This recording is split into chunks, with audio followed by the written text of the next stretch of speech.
nini unahitaji kupuuzia au unahitaji kutosikiliza maneno ya watu wengine wanayozungumza kuhusu wewe? Ni kwamba unatakiwa ujue kwamba sisi kama wanadamu tumeumbwa, ni viumbe ambao mawazo yetu huwa yanabadilika mara kwa mara, kwamba our thoughts change. Ninaposema mawazo yanabadilika ni kwamba yani kuna picha fulani zina run vichwani mwetu, ndizo zinazofanya tuwafikirie watu fulani in a certain way, au tufikirie vitu fulani au situations fulani in a certain way. Hizo picha zikibadilika, tunaanza kufikiria tofauti tena. Wewe mwenyewe unaweza kuwa shahidi kwamba labda miaka iliyopita kuna jambo fulani ulikuwa unalifikiria namna fulani, lakini baada ya miaka fulani kupita, baada ya kupata uelewa fulani juu ya jambo hilo, siku hizi una fikra tofauti kabisa kuhusiana na jambo hilo. Muda unaweza ukabadili fikra za watu, hali ya maisha inaweza ikabadili fikra za watu, position ya watu walipo na wale wengine wanaozungumzia pia inaweza ikabadili fikra za watu. Kwa hiyo niambie mtu ambaye anasema kwamba Esther, kwa nini asiwe mtangazaji tu kwenye redio akaajiriwa akawa tu mtangazaji kwenye TV?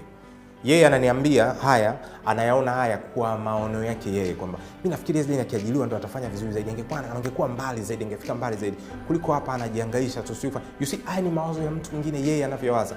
Lakini trust me, tukienda labda tukampa mwaka mmoja akanifuatilia akajua ninachofanya, baadaye mawazo yake yanabadilika, afu anakuja akiwasikia watu wanasema hayo, yeye mwenyewe atakuwa balozi wa kwanza kusema hapana, this guy sawa anaweza kuficha huko, lakini nafikiri huku ndo anaenda vizuri zaidi, kwa sababu anachofanya kinaifikia jamii zaidi moja kwa moja kwa kuisaidia zaidi kuliko ambavyo angeisaidia kwenye akiwa labda sehemu fulani, kwa sababu akiwa labda sehemu fulani anakuwa ameshikiliwa, anakuwa anaongozwa, anapelekwa hivi, hawezi kufanya yale ambayo anayafikiria yeye, lakini sasa ana uhuru wa kufanya yale anayafikiria. Kwa hiyo sisi tunaomfuatilia tunamfaidi zaidi kwa sababu tunapata nafasi ya kuyasikia, kuyaona yale ambayo yeye anayafikiria.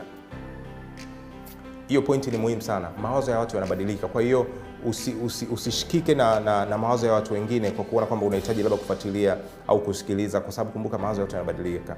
Wanayosema leo kesho yanaweza kubadilika. Lakini kabla mawazo ya watu hayajabadilika na kukubadilisha wewe, je, mawazo yako wewe original yalikuwa ni yapi? Kwa hiyo lazima tuwe muhimu sana kufikiria kwamba tunahitaji kupata mawazo yetu muhimu, mawazo yetu original, tukawa nayo yakawepo sawa sawa, ili tukaweza kurahisisha safari za maisha yetu.